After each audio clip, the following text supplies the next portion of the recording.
जय हिंद दोस्तों, नमस्कार। आई होप आप सभी अच्छे होंगे। आज की इस वीडियो में हम 15 जून से लेकर 19 जून के करंट अफेयर्स के जो भी क्वेश्चन बने हुए हैं, सारा कुछ कवर करने वाले हैं। वीडियो को शुरू करते हैं। सबसे पहला क्वेश्चन है, 52वां G7 शिखर सम्मेलन 2026 ये कहाँ आयोजित किया गया है? इसका आंसर हो जाएगा ऑप्शन नंबर सी, फ्रांस। दोस्तों, 52वां G7 शिखर सम्मेलन 13 से 15 जून 2026 तक फ्रांस के एवियन शहर में आयोजित किया गया। इसका मुख्य उद्देश्य दुनिया के सामने मौजूद प्रमुख आर्थिक, राजनीतिक और सुरक्षा संबंधित चुनौतियों पर सदस्य देशों के बीच आपसी समन्वय और सहयोग को बढ़ावा देना।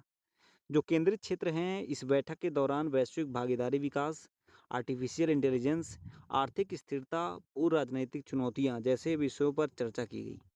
G7 समूह के बारे में बात करते हैं। ये दुनिया की 7 सबसे बड़ी उन्नत अर्थव्यवस्था की एक अनौपचारिक समूह है, जिसमें Canada, France, Germany, Italy, Japan, United kingdom और संयुक्त राज्य अमेरिका मतलब कि यूएसए शामिल है। अगला क्वेश्चन, विश्व बैंक के कंटेनर पोर्ट परफॉर्मेंस इंडेक्स 2025 में किस बंदरगाह को भारत का शीर्ष टॉप कंटेनर पोर्ट घोषित किया गया है? The right answer will B Jawaharlal Nehru port authority. दोस्तों, महाराष्ट्र में स्थित है जवाहरलाल नेहरू पोर्ट अथॉरिटी। इसको विश्व बैंक के कंटेनर पोर्ट परफॉर्मेंस इंडेक्स 2025 में भारत का सर्वश्रेष्ठ प्रदर्शन करने वाला कंटेनर बंदरगाह घोषित किया गया है। वैश्विक रैंकिंग की बात करें तो अंतर्राष्ट्रीय स्तर पर इस सूचकांक में जवाहरलाल नेहरू पोर्ट बेहतरीन सुधार करते हुए 22वां वैश्विक स्थान हासिल किया है। रिपोर्ट को जारी करता है वर्ल्ड बैंक, विश्व बैंक और S and P Global Market Intelligence S&P Global Market Intelligence द्वारा संयुक्त रूप से जारी किया जाता है। अगला क्वेश्चन, नोवार्टिस ने हाल ही में भारत में एडवांस प्रोस्टेट कैंसर इलाज के लिए किस नाम की पहली रेडियो लिगैंड थेरेपी लॉन्च की है? दोस्तों, इसका आंसर हो जाएगा पल्वी विक्टो। प्रमुख दवा कंपनी नोवार्टिस इंडिया ने भारत में एडवांस्ड प्रोस्टेट कैंसर से पीड़ित मरीजों के लिए पहली PSMA targeted radio ligand therapy, जिसका नाम है पल्वी विक्टो, इसको आधिकारिक तौर पर लॉन्च कर दिया है। ये थेरेपी मुख्य रूप से उन मरीजों के लिए है जिनका प्रोस्टेट कैंसर शरीर के अन्य हिस्सों में फैल चुका है और जिन पर पारंपरिक हार्मोन थेरेपी बेअसर साबित हो रही है। अगला क्वेश्चन, विश्व आर्थिक मंच WEF, जिसको बोलते हैं वर्ल्ड इकोनॉमिक फोरम, इसके टेक्नोलॉजी पायनियर्स 2026 नेटवर्क में कुल कितनी भारतीय स्टार्टअप कंपनियों को शामिल किया गया है? The answer will be option number C, 9 कंपनियां। विश्व आर्थिक मंच द्वारा जारी वर्ष 2026 के 100 सबसे होनहार टेक्नोलॉजी पायनियर्स की सूची में 9 भारतीय डी टेक और स्पेस स्टार्टअप्स ने अपनी जगह बनाई है। इस वर्ष वैश्विक समूह में शामिल होने वाले प्रमुख भारतीय स्टार्टअप में Airbound, Bellatrix Aerospace, Border Plus, Dhruva Space, Ethereal Exploration Guild, Farm Box Bio, आर्बिट्रेटेड, सरला एविएशन और बरा शामिल है। दोस्तों, WEF की 2026 की सूची का मुख्य फोकस आर्टिफिशियल इंटेलिजेंस और डीप टेक के लिए आवश्यक बुनियादी ढांचा तैयार करने वाली शुरुआती चरण की कंपनियों को बढ़ावा देना है। अगला क्वेश्चन, हाल ही में जारी एक वैश्विक रिपोर्ट के अनुसार कौन सा डिजिटल भुगतान ऐप दुनिया भर में सबसे ज़्यादा डाउनलोड किया जाने वाला डिजिटल वॉलेट बना है? इसका आंसर हो जाएगा फ़ोन पे, ऑप्शन नंबर सी। भारत का प्रमुख डिजिटल भुगतान प्लेटफॉर्म है फ़ोन पे, दुनिया भर में सबसे अधिक डाउनलोड किया जाने वाला डिजिटल वॉलेट ऐप बनकर उभरा है। वैश्विक डिजिटल वॉलेट डाउनलोडिंग के मामले में भारत शीर्ष स्थान पर है, जहां फ़ोनपे पहले स्थान पर और पेटीएम दुनिया के शीर्ष 3 सबसे ज़्यादा डाउनलोड किए जाने वाले ऐप्स में शामिल है। भारत के घरेलू एकीकृत भुगतान इंटरफेस UPI बाजार में अकेले फ़ोनपे की हिस्सेदारी 46% से अधिक है, जो हर महीने 10 अरब से अधिक लेन देन प्रोसेस करती है। नेक्स्ट, टाटा एडवांस सिस्टम और एयरबस द्वारा विकसित पहले मेड इन इंडिया C295 सैन्य परिवहन विमान की पहली टेस्ट फ्लाइट गुजरात के किस शहर से सफलतापूर्वक संपन्न हुई है? The right answer will be option number C, Vadodara. Tata Advance System Limited TASL और एयरबेस डिफेंस एंड स्पेस इसकी साझेदारी में भारत में पहली निर्मित C295 सैन्य परिवहन विमान ने 10 जून 2026 को गुजरात के बड़ोदरा स्थित फाइनल असेंबली लाइन के अपनी पहली सफल परीक्षण उड़ान पूरी की है। भारत के रक्षा इतिहास में ये पहला अवसर है जब किसी निजी क्षेत्र की कंपनी द्वारा देश के भीतर ही पूर्ण सैन्य विमान का निर्माण और असेंबलिंग का काम सफलतापूर्वक किया गया है। अगला क्वेश्चन है जहरीले खरपतवार नाशक जिसका नाम है पैराक्वाट, इस पर पूरी तरह प्रतिबंध लगाने वाला तेलंगाना भारत का कौन सा राज्य बना है? दोस्तों, पैराक्वाट की बात करते हैं, इस पर पूरी तरह प्रतिबंध लगाने वाला तेलंगाना देश का तीसरा राज्य बना है। प्रतिबंध लगाने में तीसरा राज्य बना है तेलंगाना। सरकार ने अत्यधिक जहरीले खरपतवार नाशक पैराक्वाट हर्बिसाइड की बिक्री, भंडारण और उपयोग पर पूरी तरह से प्रतिबंध लगा दिया है। ऐसा करने वाला ये तीसरा राज्य बना है। तेलंगाना से पहले केरल और उड़ीसा ये काम कर चुके हैं। इस खतरनाक और जानलेवा रसायन पर पहले ही पूर्ण रूप से प्रतिबंध लगा चुके हैं। अगला क्वेश्चन, किस राज्य के 11 पारंपरिक उत्पादों को एक साथ भौगोलिक संकेतक जीआई टैग प्रदान किया गया है? The right answer will B, इसका जो सही आंसर हो जाएगा वो है चेन्नई में स्थित जीआई रजिस्ट्री ने झारखंड राज्य के 11 पारंपरिक उत्पादों को एक साथ भौगोलिक संकेतक प्रदान किया है, जो राज्य की समृद्ध सांस्कृतिक और कृषि विरासत के लिए एक बड़ी उपलब्धि है। इस सूची में प्रमुख कृषि उत्पादों में चतरा का स्वदेशी मक्का, खूंटी का मडुआ जिसको रैगी बोलते हैं, गुमला की बासमती चावल किस्म और लोहरदगा की पारंपरिक दलहन फसलें शामिल है। नेक्स्ट, किस भारतीय प्रौद्योगिकी संस्थान आईआईटी ने पानी में आर्सेनिक की उपस्थिति का तेजी से पता लगाने के लिए आर्सेन सेफ नामक एक पोर्टेबल डिवाइस विकसित किया है? दोस्तों, आईआईटी भुवनेश्वर की अगर हम बात करें, Indian Institute of Technology Bhubaneswar के शोधकर्ताओं ने पीने के पानी में असैनिक प्रदूषण की तुरंत और सटीक जांच करने के लिए आर्सेन सेफ नामक एक पोर्टेबल सेंसर डिवाइस विकसित किया है। ये डिवाइस पारंपरिक प्रयोगशाला परीक्षणों की तुलना में बहुत ही कम समय मतलब कुछ ही मिनटों में पानी के नमूनों में आर्सेनिक की सूक्ष्म मात्रा की आसानी से पता लगा सकता है। तो ये बहुत बड़ी उपलब्धि है। अगला क्वेश्चन, यूट्यूब के इतिहास में 500 मिलियन यानी कि 50 करोड़ सब्सक्राइबर का आंकड़ा पार करने वाले दुनिया के पहले व्यक्तिगत क्रिएटर कौन बने हैं? क्रिएटर पूछा गया है जिनका 50 मिलियन मतलब 500 मिलियन यानी कि 50 करोड़ सब्सक्राइबर तक पहुंच गया है। पहले यूट्यूबर बने हैं दोस्तों जिमी डोनाल्डसन, ठीक है, जो कि अमेरिकी मूल के हैं। दुनिया का जो मिस्टर बीस्ट इनका चैनल है, ठीक है, इस नाम से बहुत ज़्यादा फेमस है। ये 50 करोड़ सब्सक्राइबर तक पहुंचने वाले दुनिया के पहले यूट्यूबर बन गए हैं। मिस्टर बीस्ट ने साल 2012 में बेहद कम उम्र में अपना चैनल शुरू किया था, जिसके बाद उन्होंने 2022 में 100 मिलियन, 2024 में 300 मिलियन और अब जून 2026 में 500 मिलियन का जादुई आंकड़ा पार कर एक नया वैश्विक कीर्तिमान हासिल किया है। ठीक है, नेक्स्ट क्वेश्चन, किस देश के साथ अमेरिका ने सैन्य अभियानों को अस्थायी रूप से समाप्त करने और होर्मुज जल डमरूमध्य को दोबारा खोलने के लिए एक ऐतिहासिक शांति समझौते पर हस्ताक्षर किया है? अमेरिका की बात करते हैं, इन्होंने ईरान के साथ, ऑप्शन नंबर सी करेक्ट हो जाएगा, पिछले कई महीनों से जारी युद्ध को समाप्त करने और तनाव को कम करने के लिए एक ऐतिहासिक शांति समझौता जिसका एमयू बोलते हैं, मेमोरेंडम ऑफ अंडरस्टैंडिंग पर सहमति बनी है। इस समझौते की मध्यस्थता में पाकिस्तान ने मुख्य भूमिका निभाई है। इस समझौते के तहत ईरान होर्मुज डलडमरूमध्य में बिछाई गई समुद्री बारूदी सुरंगों को हटाएगा, जिससे विश्व के इस सबसे महत्वपूर्ण तेल आपूर्ति मार्ग को वैश्विक वाणिज्यिक जहाज़ों के लिए पूरी तरह से खोला जा सकेगा। अगला क्वेश्चन है, जीआई टैग प्राप्त करने वाला बावड़ बूटी साड़ी और कपड़ा 21 राज्य से संबंधित है? दोस्तों, बिहार की बात करते हैं, बिहार से संबंधित है। इसकी समृद्ध कला और हस्तशिल्प परंपरा को एक बड़ी वैश्विक पहचान मिली है, जिसके तहत राज्य के 3 प्रमुख पारंपरिक उत्पादों को एक साथ जीआई टैग मिला है। पहला है बावन बूटी साड़ी और कपड़ा, ये नालंदा जिले से संबंधित है, आपको याद रखना है, एग्जाम में पूछा जाएगा। दूसरा है पत्थर कट्टी पत्थर शिल्प, जो कि गया जिले का पारंपरिक उत्कृष्ट पाषाण कला है। तीसरा है पीडिया पेंटिंग, ये भोजपुर क्षेत्र की एक अनूठी और प्रसिद्ध पारंपरिक चित्रकला है। अगला क्वेश्चन, आईआईटी मद्रास द्वारा विकसित मानव मस्तिष्क के सेल रिजोल्यूशन 3D एटलस का नाम क्या है? इसका नाम अगर हम लोग देखें तो ये दोस्तों एंकर, ऑप्शन नंबर सी। भारतीय प्रौद्योगिकी संस्थान मद्रास के शोधकर्ताओं ने कोशिका स्तर पर मानव मस्तिष्क के स्टेम का दुनिया का सबसे विस्तृत और हाई रिजोल्यूशन 3D एटलस जारी किया है, जिसे एंकर नाम दिया गया है। एंकर का फुल फॉर्म क्या है? Atlas of neurochemical characterization of human brain stem and 3D reconstruction. ठीक है, इस अत्याधुनिक डिजिटल एटलस को IIT मद्रास के Sudha Gopal Krishnan brain centre SGBC द्वारा विकसित किया गया है।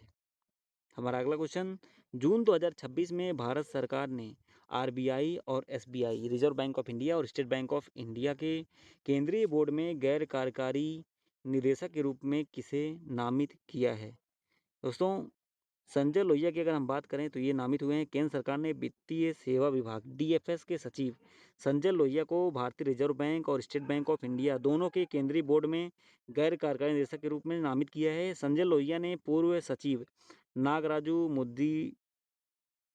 मुद्दीराला इनका मद्दिराला का स्थान लिया है, जो 31 मई 2026 को सेवानिवृत्त हुए थे। अगला क्वेश्चन, काजीरंगा राष्ट्रीय उद्यान ने हाल ही में किस जीव पर पहली बार वैज्ञानिक आकलन रिपोर्ट जारी की है? राइट आंसर विल बी, यहाँ पे जो राइट आंसर हो जाएगा वो है ग्रेटर हॉर्स बेजर। असम के प्रसिद्ध काजीरंगा राष्ट्रीय उद्यान और टाइगर रिजर्व ने पहली बार ग्रेटर हॉग बेजर नामक दुर्लभ जीव पर एक व्यापक वैज्ञानिक आकलन रिपोर्ट जारी की है। इस वैज्ञानिक रिपोर्ट के अनुसार काजीरंगा राष्ट्रीय उद्यान में ग्रेटर हॉग बेजर इसकी अनुमानित आबादी लगभग 114 है। ये जीव अंतर्राष्ट्रीय प्रकृति संरक्षण संघ की रेड लिस्ट, जिसको बोलते हैं IUCN रेड लिस्ट में स्लाइटली थ्रेटेंड मतलब कमजोर संकटग्रस्त श्रेणी में शामिल है और भारत के वन्यजीव संरक्षण अधिनियम 1972 के तहत इसे उच्च सुरक्षा भी प्राप्त है। अगला क्वेश्चन, अंतर्राष्ट्रीय पारिवारिक धन प्रेषण दिवस ये हर साल कब मनाया जाता है? दोस्तों, अगर हम इसकी बात करें तो 16 जून को मनाया जाता है। 1 जून को विश्व दुग्ध दिवस, 2 जून को अंतर्राष्ट्रीय यौन कर्मी दिवस और 2 ही जून को मनाया जाता है तेलंगाना का स्थापना दिवस। 3 जून को विश्व साइकिल दिवस, 4 जून को आक्रामकता के शिकार निर्दोष बच्चों का अंतर्राष्ट्रीय दिवस, 5 जून को विश्व पर्यावरण दिवस, 6 जून को विश्व कीट जागरूकता दिवस, 7 जून को विश्व खाद्य सुरक्षा दिवस, 8 जून को विश्व महासागर दिवस, 9 जून को अंतर्राष्ट्रीय अभिलेखागार दिवस, 10 जून को दृष्टिदान संकल्प दिवस, 11 जून को अंतर्राष्ट्रीय खेल दिवस, 12 जून को बाल श्रम निषेध दिवस, 13 जून को एल्बिनिज्म जागरूकता दिवस, 14 जून को विश्व रक्तदाता दिवस, 15 जून को वैश्विक पवन दिवस और 16 जून को अंतर्राष्ट्रीय पारिवारिक धन प्रेषण दिवस। ये दिवस कुछ इस तरह से मनाए जाते हैं। एक्चुअली हमारा करंट अफेयर्स 3 दिन का है, तो इसलिए और भी क्वेश्चन हमारे पास हैं, उनको भी कवर कर ही लेते हैं, फिर आगे से हम रेगुलर करंट अफेयर्स कराने वाले हैं। 2026 में भारत ने अटल टिंकरिंग लैब ATL फ्रेमवर्क पर आधारित स्कूल इनोवेशन लैब्स कहाँ लॉन्च की है? राइट आंसर हो जाएगा option number A, France. Bharat और फ्रांस ने मिलकर Bharat France ATL bridge, India France ATL bridge की शुरुआत की है। दोस्तों, ये पहली बार है जब भारत के अटल टिंकरिंग लैब मॉडल को किसी यूरोपीय देश के स्कूली पाठ्यक्रम में शामिल किया गया है। इस फ्रेमवर्क के तहत फ्रांस के नीस शहर में पहली स्कूल इनोवेशन लैब स्थापित की गई है। इसका आधिकारिक शुभारंभ प्रधानमंत्री नरेंद्र मोदी और फ्रांस के राष्ट्रपति इमैनुअल मैक्रोन द्वारा किया गया है। अगला क्वेश्चन, जून 2026 में Bharat multi layered ballistic missile defence क्षमता वाला दुनिया का कौन सा देश बना है? The right answer will be option number A, पांचवा देश। जून 2026 में Defence Research and Development Organisation DRDO द्वारा किए गए सफल परीक्षणों के बाद भारत यह एडवांस मिसाइल डिफेंस क्षमता हासिल करने वाला दुनिया का पांचवा देश बन गया है। भारत से पहले ये तकनीक केवल अमेरिका, रूस, चीन और इसराइल के पास ही उपलब्ध थी। DRDO ने स्वदेशी इंटरसेप्टर मिसाइलों का लगातार 3 बार सफल फ्लाइट टेस्ट करके इस सिस्टम की सटीकता को साबित किया है। ये आधुनिक सुरक्षा कवच लगभग 5000 किलोमीटर दूर से आने वाली दुश्मन की बैलिस्टिक और इंटरकॉन्टिनेंटल मिसाइलों को भाप कर हवा में ही नष्ट कर सकता है। ठीक है, अगला क्वेश्चन, प्रधानमंत्री नरेंद्र मोदी को सर्वोच्च राजकीय सम्मान जिसका नाम है the order of the white double cross first class, इसे किसने सम्मानित किया है? The right answer will be Slovakia. June 2026 में प्रधानमंत्री नरेंद्र मोदी को स्लोवाकिया के सर्वोच्च राजकीय सम्मान जिसका नाम क्या है? The order of the white double cross first class. ठीक है, इसे स्लोवाकिया के राष्ट्रपति जिनका नाम पीटर पेलेग्रिनी इन्होंने सम्मानित किया है। तो आप लोग याद रखना, ये विशेष सम्मान उन्हें 15 जून 2026 को ब्रातिस्लावा स्लोवाकिया में एक समारोह के दौरान दोनों देशों के बीच संबंध मजबूत करने और उनके वैश्विक नेतृत्व के लिए प्रदान किया गया है। ये किसी विदेशी देश द्वारा पीएम मोदी को दिया गया 33वां अंतर्राष्ट्रीय सम्मान है। तो आपको ये सारी चीज़ें याद रखनी है। अगला question, international institutional ranking framework IIRF 2026 में सरकारी विश्वविद्यालय की श्रेणी में किसे शीर्ष स्थान मिला है? आंसर हो जाएगा जवाहरलाल नेहरू विश्वविद्यालय। जून 2026 में IIRF इंडिया यूनिवर्सिटी रैंकिंग 2026 के तहत सरकारी केंद्रीय विश्वविद्यालयों की श्रेणी में नई दिल्ली में स्थित जवाहरलाल नेहरू यूनिवर्सिटी, इसको पहला स्थान मिला है, और दूसरा दिल्ली विश्वविद्यालय, तीसरा जामिया मिलिया इस्लामिया। अगला है, जून 2026 में चर्चा में रहे WT मारुत पोर्टल को किसने लॉन्च किया है? ये लॉन्च किया गया है बेसिकली, इसको प्रहलाद जोशी जो कि नवीकरणीय ऊर्जा मंत्री हैं, नवीकरणीय मंत्रालय के द्वारा लॉन्च किया गया है, उन्होंने किया है। इसका जो फुल फॉर्म है wind turbine material and resource utility tracker. केंद्रीय नवीन और नवीकरणीय ऊर्जा मंत्री प्रहलाद जोशी, इन्होंने गोवा में आयोजित वैश्विक पवन दिवस राष्ट्रीय सम्मेलन के दौरान WT मारुत पोर्टल का शुभारंभ किया है। यह भारत का पहला समर्पित विंड टर्बाइन आपूर्ति श्रृंखला प्रबंधन डिजिटल प्लेटफॉर्म है। अगला क्वेश्चन, टाइम 100 स्पोर्ट्स सबसे प्रभावशाली लोगों की सूची में शामिल होने वाला एकमात्र भारतीय खिलाड़ी कौन है? आप लोग इनको जानते होंगे, ये है दोस्तों स्मृति मंधाना। जून 2026 में टाइम मैगजीन द्वारा जारी 100 सबसे प्रभावशाली खिलाड़ियों की सूची में भारत की उप कप्तान और स्टार ओपनर स्मृति मंधाना को शामिल किया गया है। वह इस लिस्ट में जगह बनाने वाली एकमात्र भारतीय एथलीट हैं। मंधाना को इस वैश्विक सूची में टाइटन श्रेणी में जगह दी गई है, जहां वे क्रिस्टियानो रोनाल्डो, एर्लिंग हॉलैंड और दक्षिण अफ्रीकी क्रिकेटर कप्तान टेम्बा बाबुआ जैसे दिग्गज खिलाड़ियों के साथ शामिल हैं। अगला क्वेश्चन, रक्षा मंत्रालय ने किसे नया NCC स्टेट डायरेक्टरेट बनाने की मंजूरी दी है? दोस्तों ऑप्शन नंबर A और B, यानी कि ये D सही हो जाएगा, आंध्र प्रदेश और झारखंड। जून 2026 में रक्षा मंत्रालय ने NCC नेशनल कैडेट कॉर्प, जिसको बोलते हैं राष्ट्रीय कैडेट कोर, इसके प्रशासनिक ढांचे को मजबूत करने के लिए आंध्र प्रदेश और झारखंड में 2 नए स्वतंत्र राज्य निदेशालय स्थापित करने की मंजूरी दी है। ये नई मंजूरी के बाद देश में कुल NCC राज्य निदेशालयों की संख्या 17 से बढ़कर 19 हो गई है। दोस्तों इससे पहले ये दोनों राज्य संयुक्त निदेशालय के अधीन थे। आंध्र प्रदेश और तेलंगाना के साथ जुड़ा हुआ था, झारखंड बिहार के साथ जुड़ा हुआ था, संयुक्त रूप से संचालित होता था। ठीक है। अगला क्वेश्चन है, प्रिक्स वर्साय दुनिया के सबसे खूबसूरत एयरपोर्ट 2026 की सूची में शामिल होने वाला भारतीय कौन सा एयरपोर्ट बना है? दोस्तों अगर हम इसकी बात करें तो भारत के 2 हवाई अड्डे हैं, नई मुंबई एयरपोर्ट और गुवाहाटी एयरपोर्ट, ए और बी दोनों हो जाएगा। दुनिया के सबसे खूबसूरत हवाई अड्डों को प्रतिष्ठित प्रिक्स वर्साय 2026 की सूची में भारत का जो Navi Mumbai international airport terminal 1, Guwahati का लोकप्रिय Gopinath Bordoloi international airport terminal 2 को शामिल किया गया है। इन दोनों ही हवाई अड्डों का विकास संचालन अडानी एयरपोर्ट होल्डिंग्स लिमिटेड द्वारा किया जा रहा है, जिसे वैश्विक स्तर पर भारतीय विमानन बुनियादी ढांचे का लोहा मनवाया है। अगला क्वेश्चन है, केंद्रीय मंत्री राजीव रंजन सिंह एक्वा पार्क और नेशनल फिशरीज डेवलपमेंट बोर्ड का क्षेत्रीय केंद्र का उद्घाटन कहाँ इन्होंने किया है? इसका आंसर हो जाएगा दोस्तों बिहार, ऑप्शन नंबर A। 15 जून 2026 को केंद्रीय मत्स्य पालन, पशुपालन और डेयरी मंत्री हैं राजीव रंजन सिंह, जिनको लल्लन सिंह नाम से जानते हैं, और बिहार के मुख्यमंत्री सम्राट चौधरी ने संयुक्त रूप से बिहार में मत्स्य पालन क्षेत्र को बढ़ावा देने के लिए 2 बड़ी परियोजनाओं की शुरुआत की है। एकीकृत एक्वा पार्क की आधारशिला भोजपुर जिले के मसाड़ में रखी गई है। राष्ट्रीय मत्स्य विकास बोर्ड, इसके नए क्षेत्रीय केंद्र का उद्घाटन राजधानी पटना में किया गया है।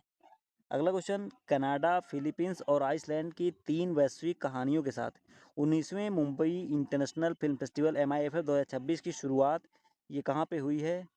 दोस्तों इसको किया गया है मुंबई में। गैर फीचर फिल्मों, वृत्तचित्र, लघु कथा और एनिमेशन के लिए एशिया के सबसे पुराने और सबसे बड़े फिल्म समारोह में एक 19वां जो मुंबई इंटरनेशनल फिल्म फेस्टिवल है, इसका भव्य उद्घाटन मुंबई में किया गया है। इस बार उत्सव की शुरुआत 3 बेहद संवेदनशील और अनूठी वैश्विक कहानियाँ ओपनिंग फिल्म प्रदर्शन के साथ हुई। टाइम एंड वाटर और आइसलैंड की यह फिल्म पिघलते ग्लेशियरों की जलवायु परिवर्तन की गंभीर चुनौतियों को दर्शाती है। किसने नई दिल्ली के संविधान सदन सेंट्रल हॉल में विकसित भारत युवा संसद 2026 का उद्घाटन किया है? ये किया है ओम बिरला ने, लोकसभा के अध्यक्ष हैं ओम बिरला, इन्होंने इस राष्ट्रीय स्तर के कार्यक्रम का उद्घाटन किया है।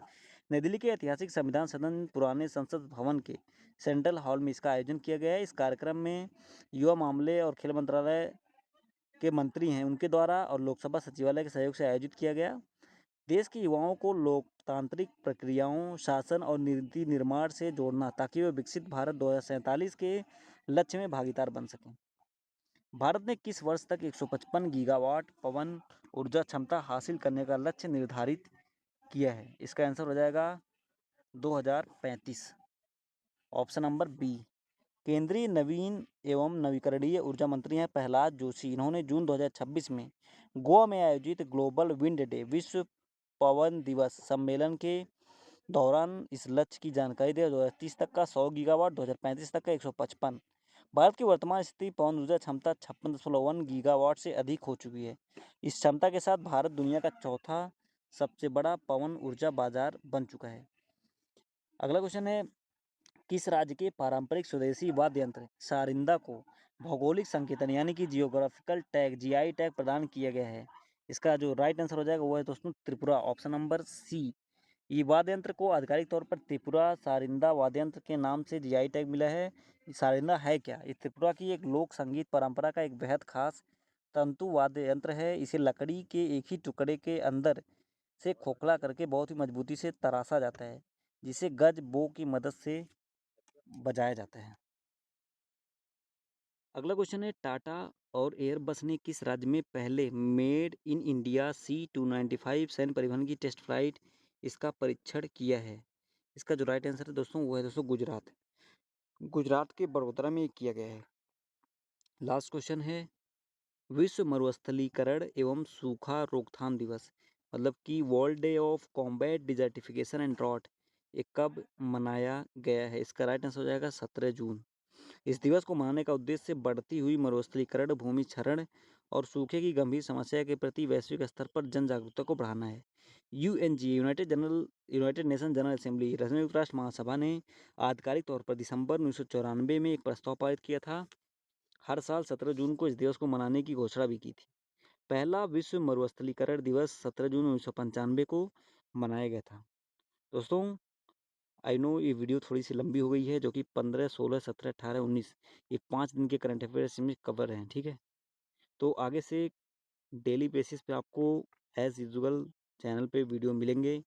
चैनल को सब्सक्राइब कर लीजिए, वीडियो को ज़्यादा से ज़्यादा लोगों तक शेयर कीजिए और मिलते हैं नेक्स्ट वीडियो में। तब तक के लिए पढ़ाई करते रहिए। Thank you so much. Bye bye.